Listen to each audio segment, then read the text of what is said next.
الحمد لله الحمد لله حمدا يملأ أقطار أرضه وسمائه، وله الشكر على نعمه وآلائه، وأشهد أن لا إله إلا الله وحده لا شريك له في عظمته وكبريائه. كتب العزة لأوليائه والذلة على أعدائه، وأشهد أن محمدا عبد الله ورسوله وخاتم أنبيائه، أعز به بعد الذلة وكفر به بعد القلة، وكان القدوة المثلى لعباد الله وأصفيائه، صلى الله عليه وعلى آله وصحبه الذين اعتصموا بحبل الله جميعا، وسلم تسليما كثيرا، ومن تبعهم بإحسان إلى يوم لقائه.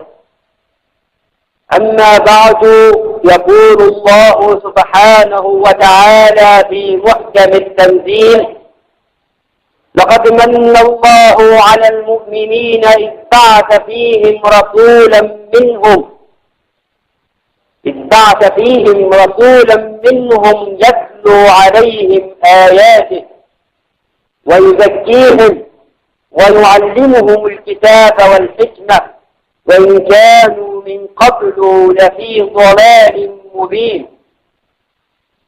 لقد كان الناس قبل بعثة النبي صلى الله وسلم وبارك عليه في جاهلية جهلاء وفتن وشر، القوي فيها يقهر الضعيف، إذا سرق فيهم الشريف تركوه، وإذا سرق فيهم الضعيف أقاموا عليه الحد.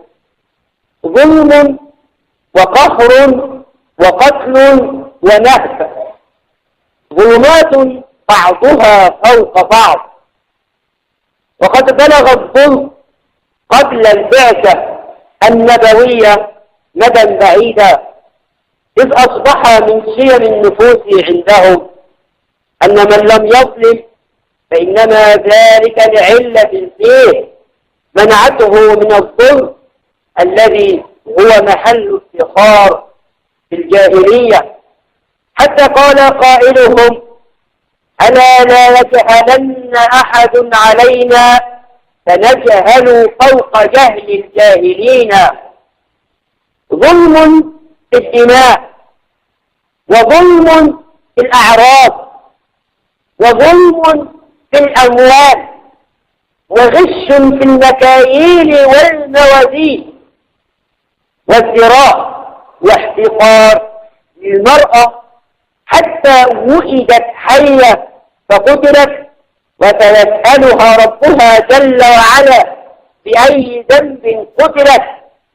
فكان أن سلط الله بعضهم على بعض فأهلكتهم الحروب، وتوالت عليهم الفتن والنكبات والمصائب. وعجب أنهم لم يهتدوا إلى ما يقربهم من الله عز وجل، وهو القائل جل وعلا: أولا يرون أنهم يفتنون في كل عام مرة أو مرتين؟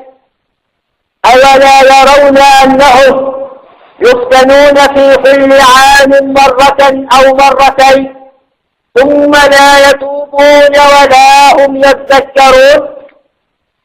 حتى بعث الله سبحانه وتعالى رسوله بالهدى ودين الحق، فدعا إلى عبادة الله وحده لا شريك له، وأخرج الناس من عبادة العباد إلى عبادة رب العباد، ومن جور الأديان إلى سعة الإسلام، ومن ضيق الدنيا ومن جور الأديان إلى عدل الإسلام، ومن ضيق الدنيا إلى سعة الدنيا والآخرة.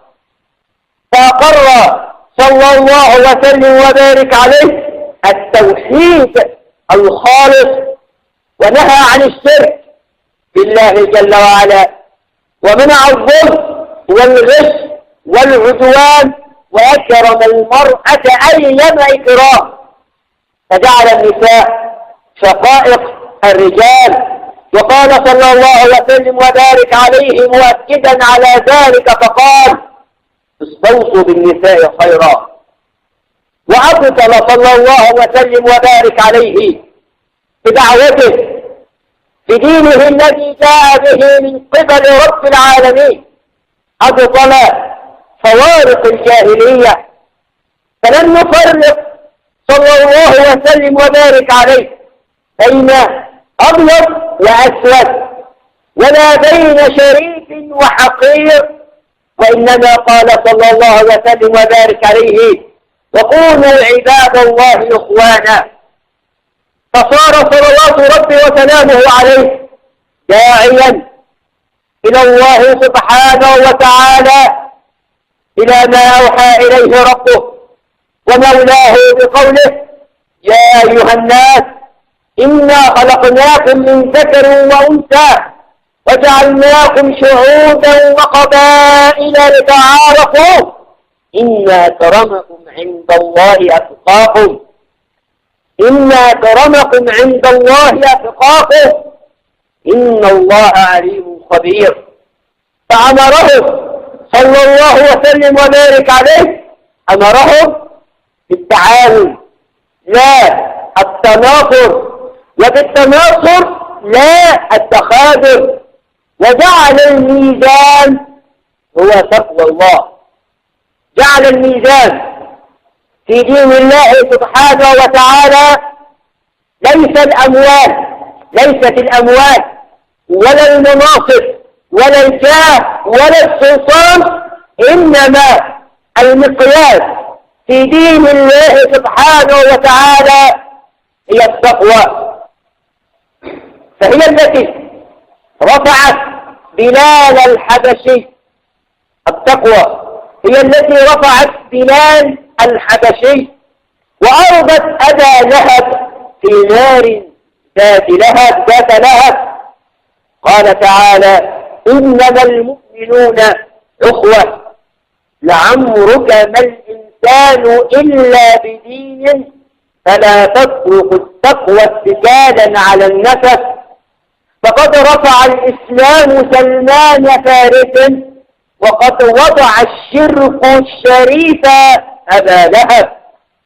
دعوة جاء بها محمد صلى الله وسلم وبارك عليه من ربه سبحانه وتعالى جل وعلا، دعوة وحد لهم الإسلام ورسول الإسلام صلى الله وسلم وبارك عليه العقيدة، ووحد لهم المنهج، ووحد لهم الطريقة، ووحد لهم القبلة، ووحد لهم الغاية. نعم، إنه الإسلام الذي جمع الناس بعد فرقة، وأعزهم بعد الذلة، ونصرهم بعد هزيمة، وألف بينهم بعد تنافر، كما قال جل وعلا: وألف بين قلوبهم.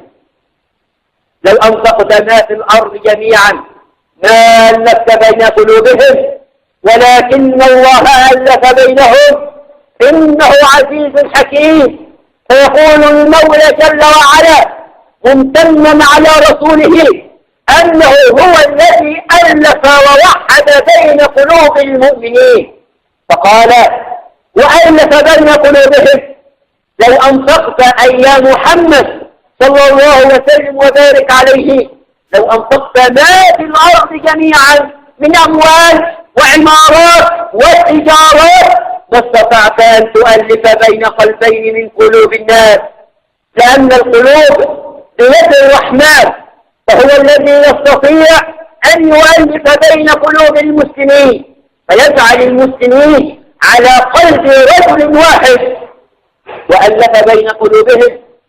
لو أنفقت ما في الأرض جميعا ما ألفت بين قلوبهم ولكن الله ألف بينهم إنه عزيز حكيم، أي أن الله سبحانه وتعالى قادر على ذلك، حكيم في أفعاله جل وعلا.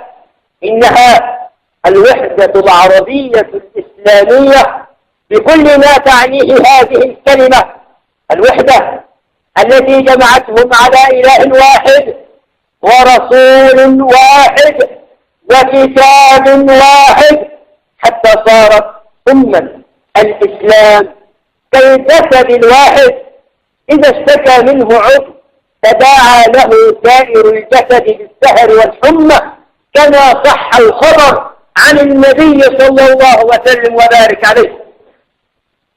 ولم تكن هذه الوحدة يوما ما مبنية على اللغة، لأن اللغة وحدها قد يتجاذبها كافر ومسلم، أي قد يتكلم بها كافر ومسلم، إضافة إلى أن اللسان وحده لم يكن يوما ما سبيلا للوحدة، ولم تكن الوحدة يوما ما قائمة على الإقليمية أي المنطقة أو القبيلة أو البلد، لم تكن الوحدة قائمة على الإقليمية أو الجنس أي النوع. فالإسلام لا يقيم للجنس وزنا، لأن الناس كلهم لآدم، لأن الناس كلهم لآدم، وآدم من تراب صلى الله عليه وعلى جميع الأنبياء. وإنما قامت هذه الوحدة العربية الإسلامية على أساس جمع أرواح الناس قبل أن يجمع أجسادهم، وأقنع القلوب وأقنع العقول بعد أن سيطر على القلوب. هذا الأساس كله هو عقيدة الإيمان بالله جل وعلا، عقيدة الإيمان بالله جل وعلا التي أرادها الله سبحانه وتعالى للبشر عامة، صبغة الله، ومن أحسن من الله صبغة ونحن له عابدون. فصارت معايير الوحدة في رسالة محمد بن عبد الله صلى الله وسلم وبارك عليه في توحيد الخالق سبحانه وتعالى، واعبدوا الله ولا تشركوا به شيئا، وفي وحدة رسول الله صلى الله وسلم وبارك عليه، فآمنوا بالله ورسوله النبي الأمي، وفي وحدة الدين، ومن يبتغي غير الإسلام دينا فلن يقبل منه وهو في الآخرة من الخاسرين. وفي وحدة الكتاب، إن هذا القرآن يهدي للتي هي أقوم. وفي وحدة القبلة، فولي وجهك شطر المسجد الحرام وحيث ما كنتم فولوا وجوهكم شطره. وفي وحدة الأمة، وإن هذه أمتكم أمة واحدة وأنا ربكم فاعبدون.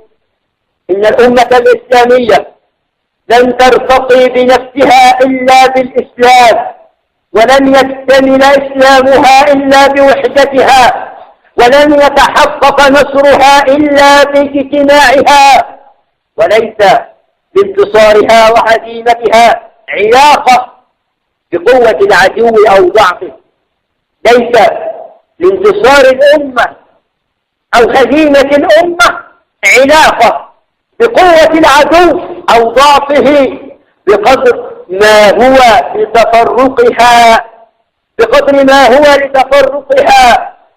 وتنافرها. فإذا وحدت الأمة ربها جل وعلا ثم وحدت صفها فإنها منصورة بإذن الله. إن تنصروا الله ينصركم ويثبت أقدامكم. ومتى جد التحاسد والتباغض والتباغض والظلم وقلة الإنصاف في صفوف بنيها فإنها الخسارة لا محالة والهزيمة لا محالة. والله جل وعلا يقول في كتابه الكريم: وأطيعوا الله ورسوله ولا تنازعوا فتفشلوا. وأطيعوا الله يا أمة الإسلام، وأطيعوا الله ورسوله ولا تنازعوا فتفشلوا وتذهب ريحكم واصبروا إن الله مع الصابرين. فاتقوا الله أيها المسلمون، فاتقوا الله الذي خلقكم واستعينوا على طاعته بما رزقكم واشكروه على نعمه وهو أهل الشكر والغفران. وتعاونوا على البر والتقوى ولا تعاونوا على الإثم والعدوان. واتقوا الله إن الله شديد العقاب. أخوة الإسلام والإيمان، ما من أمة من الأمم إلا وتطمح لنيل المعالي والمجد وترنو إلى مدارج العز والسؤدد، تبذل قصار جهدها وتقدم أرواحها وأموالها أثمانا لتحقيق أمنيتها ولتصل إلى تطلعاتها بالوحدة والتماسك والتعاون والتكاتف. ولقد كانت أمة الإسلام مثالا يحتذى به وأملا يرتجى لكل شعب من الشعوب التي ترغب في العيش الكريم وتسمو إلى تحقيق أهدافها في الحضارة والبناء. إذ كانت أمة الإسلام متمسكة بربها، متمسكة بكتاب ربها جل وعلا ذي الجلال والإكرام، ومقتفية هدي نبيها صلى الله عليه وسلم، قامت على عقيدة صحيحة وأعمال صالحة وصدق في الأقوال والأعمال وإخلاص في النيات والأفعال، انطوى تحت رايتها الرومي والحبشي وتآخى في ظلالها العربي والفارسي مستجيبين لأمر ربهم جل وعلا الذي قال: واعتصموا بحبل الله جميعا ولا تفرقوا واذكروا نعمة الله عليكم إذ كنتم أعداء فألف بين قلوبكم فأصبحتم بنعمته إخوانا وكنتم على شفا حفرة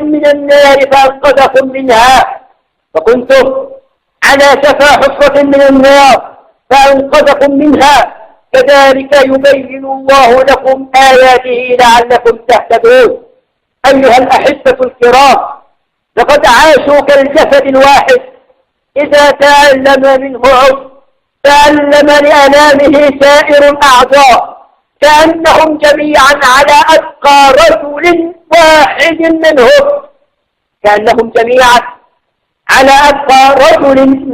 منهم. أيها المؤمنون، تلك صورة رائعة من صور مجتمع الإسلام، ونحن اليوم أشد ما نكون حاجة إلى تمثيل ذلك المجتمع الرباني والاقتداء به بالوحدة والتآلف والتماسك والتكاتف والبعد عن الفرقة والاختلاف ونبذ أسباب الشقاق والنزاع التي تذهب بريحنا وتوهن عزيمتنا وتنال من قوتنا. إننا ننطلق في وحدتنا من توحيد خالقنا جل في علاه، كما قال ربنا جل وعلا: وإلهكم إله واحد لا إله إلا هو الرحمن الرحيم. ومن إيماننا برسولنا صلى الله عليه وسلم محمد رسول الله والذين معه أشداء على الكفار رحماء بينهم. ومن وحدة إسلامنا الذي رضيه الله دينا للعالمين ولا يقبل من بعده دينا سواه من المخلوقين، ومن يبتغي غير الإسلام دينا فلن يقبل منه وهو في الآخرة من الخاسرين. ومن كتاب ربنا نستمد وحدتنا الإيمانية ونستنهض قوتنا الإسلامية. وأي كتاب أعظم من القرآن الذي يدعو إلى أعدل الأقوال، الذي يدعو إلى أعدل الأقوال والأفعال والاعتقادات. إن هذا القرآن يهدي للتي هي أقوى ويبشر المؤمنين الذين يعملون الصالحات أن لهم أجرا كبيرا. الكعبة المشرفة قبلتنا أحياء وأمواتا، رمز لوحدتنا وعنوان لقوتنا. قال تعالى: فول وجهك شطر المسجد الحرام وحيث ما كنتم فولوا وجوهكم شطره. ولله بر القائل: كونوا جميعا يا بني إذا اعترى خصب ولا تتفرقوا أفرادا. تأبى الرماح إذا اجتمعنا تقصرا وإذا افترقنا تقصرت آحادا. وآخر يقول: بالوحدة العصماء يبتسم الغد وننال ما نصب إليه وننشد. في ظلها الطاقات تحشد كلها ليقوم فرح بالوفاق مشيد. الجمع يدرك بالتعاون دائما ما يبتغيه وليس ينجح مفرده. كلتا اليدين تصفقان لمأرب تجنى ولا تستطيع تصفيقا يد. أقول قولي هذا واستغفر الله لي ولكم. ادعوا الله يغفر لكم.